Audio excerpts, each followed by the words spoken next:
come on a question or two. Welcome. Well, first of all, Peter, welcome to Cape Town. Thank you. We have a very nice song actually in Cape Town, and I won't sing it for you, but it's a very nice song saying welcome to Cape Town.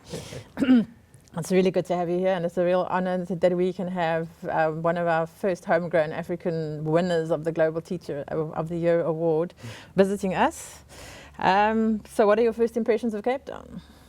I can say it's a beautiful town, and it's a great honor for me, all the way from Kenya, from a very remote village to come here in Cape Town. So I've been reading much about South Africa, Cape Town, and here I am. So it's a great honor to be in such a beautiful city and wonderful place. Yeah.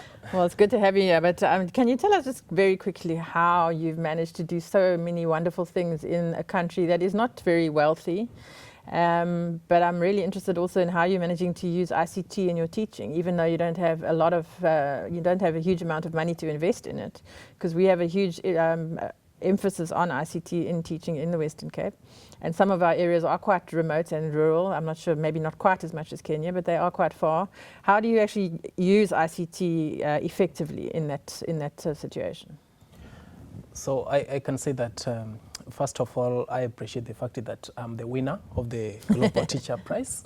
And this really recognizes Africa's young people, showing that they have great potential. Mm-hmm. It gives them a recognition.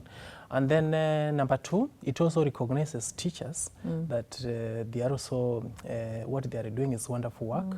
So as a teacher who is teaching in a rural school in Kenya, I do my work with passion, and I get a lot of inspiration based on my background.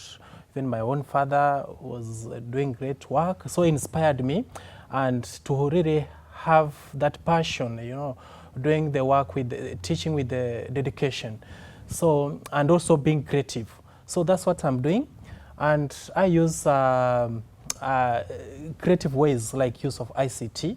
And using ICT, I find it to be very useful. It is really doing great work. It makes learning to be very interesting. But how do you use it if you have, do you have good connectivity in Kenya? Or if you don't, how do you get around that? Yeah, there are a number of challenges. Like now, we don't have the devices, like the computers and all of that. Like in my school, we only have one desktop computer. Sure. But with this place, how I hope that we are going to receive.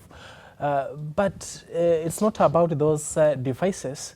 Just train with those available resources to really make teaching and learning interesting. So at times I use my own mobile phone to download some videos and getting some content, and then I upload it to my laptop. So there is a kind of a service called tethering, so I'm able to get it in my laptop, and then from there I upload to the desktop computer. And then recently we got a projector in our school from one of my friends. Sure. So I'm able to really show the learners about that. So it just really with makes one computer in a classroom, and it makes such a big difference. Yeah, wow. Initiative. Amazing. Dedication. Yeah. And then at times when my phone, I'm not able to get the content when I'm using my phone. At times I have to go to the cyber cafes, you know. It's far away, but I have to walk. Maybe I do it over the weekend. Sure. So I go and get all that I'll be using during that week. So it is able to help a lot. And I'm able to save, and maybe in PowerPoint, in Excel, or Word, Microsoft Word, all of that. So during the week, it becomes so easy for me when I'm trying to deliver that one to like teaching and all of that. Amazing. Yeah. And the students like, whenever you use ICT, they like it. And you can do what you could have done for a long time, you can do it within a very short time, because it's so much interesting. Sure. And even I try to also, not only during the class, I also try to integrate in other programs. Like now, I'm the patron of the science club. We have mentor students to come up with science projects. And then those projects which do so well, I try to encourage students to integrate ICT. Like recently, we had some students who qualified to participate at the international. I saw. Yes.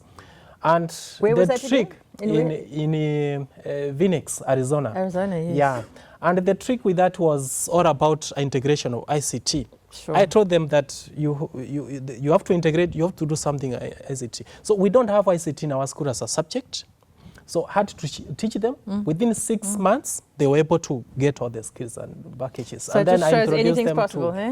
yeah, I Anything's introduced them to Arduino programming, a kind of a simple programming, and they were able to get that. Sure. So I discovered that these young people, there's something they like, you know, ICT, they like it so much, and they can learn within a very short time. And they were able to do much. Even right now, they are even able to come up with other similar projects and what, just because of that. And they went there and they really can say that they matched as winners. And you see, they were just competing not only with the local schools, they were competing with the students from other countries. Yeah. It was a kind of, because it is an international kind of. Fantastic. Yeah. And they matched, I can say they matched winners. So with a good teacher and a little bit of innovation and imagination, you can do anything. Yeah. Well done. Yeah. Excellent.